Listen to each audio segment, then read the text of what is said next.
প্রথমেই বলি thank you so much সবাইকে আমার আগের ভিডিওতে এত ভালোবাসা দেওয়ার জন্য। তোমরা সবাই জানতে চেয়েছো যে এটা কি বিয়ের ভিডিও? না, একদমই বিয়ের ভিডিও না, ওটা পাকা কথার ভিডিও ছিল।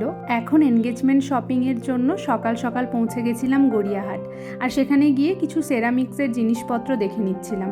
আমরা এতটাই সকালে পৌঁছে গেছিলাম যে তখনও কোনো দোকানপত্র কিছুই খোলেনি। দূর থেকে আদি ঢাকেশ্বরী খোলা দেখে ওদের ব্রাঞ্চে পৌঁছে গেলাম। সেখানে গিয়ে কিছু শাড়ি দেখছিলাম। আমার ইচ্ছে ছিল একটু সাউথ ইন্ডিয়ান সিল্কের ওপরে নেওয়ার, তো ওনারা সেরকমই কালেকশন দেখাচ্ছিলেন।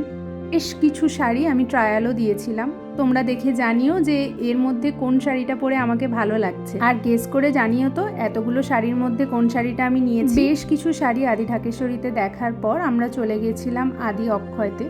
ওখানেরও কালেকশন ছিল ভীষণ ভালো। শাড়ির বিষয়ে আমি খুব একটা অভিজ্ঞ নই, তাই তোমরা যদি আমাকে নাম বা দাম জিজ্ঞাসা করো আমি কোনোটাই বলতে পারবো না, তাই আমি দোকানের নামগুলো বলে দিলাম, তোমরা ওখানে গিয়ে কালেক্ট করতে পারো। আর এরপর পেট পুজোর জন্য চলে গেছিলাম বাবু কালচারে। বাবু কালচারের অ্যাম্বিয়েন্সটা আমার ভীষণ পছন্দের, এবং এদের যে থালি সিস্টেম, সেই থালিতে এত কিছু এরা প্রোভাইড করে যে একজনের পক্ষে খেয়ে ওঠা সম্ভব নয়।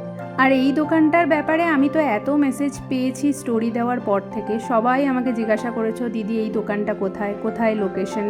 এই দোকানটার নাম হলো চন্দনাস কালেকশন। এনাদের ইনস্টাগ্রাম পেজ আছে, তোমরা ওখান থেকে দেখতে পারো, বা বাঘাযতীনে এনাদের স্টোর আছে, ওখানে ভিজিট করতে পারো।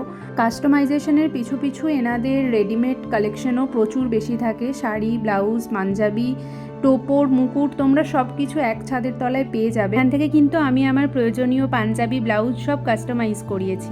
এরপর ছিল বাড়ি ফেরার পালা, তাই অল্প একটু চা খেয়ে আর KFC থেকে ঈশার জন্য অল্প কিছু জিনিস নিয়ে চললাম বাড়ি। টাটা।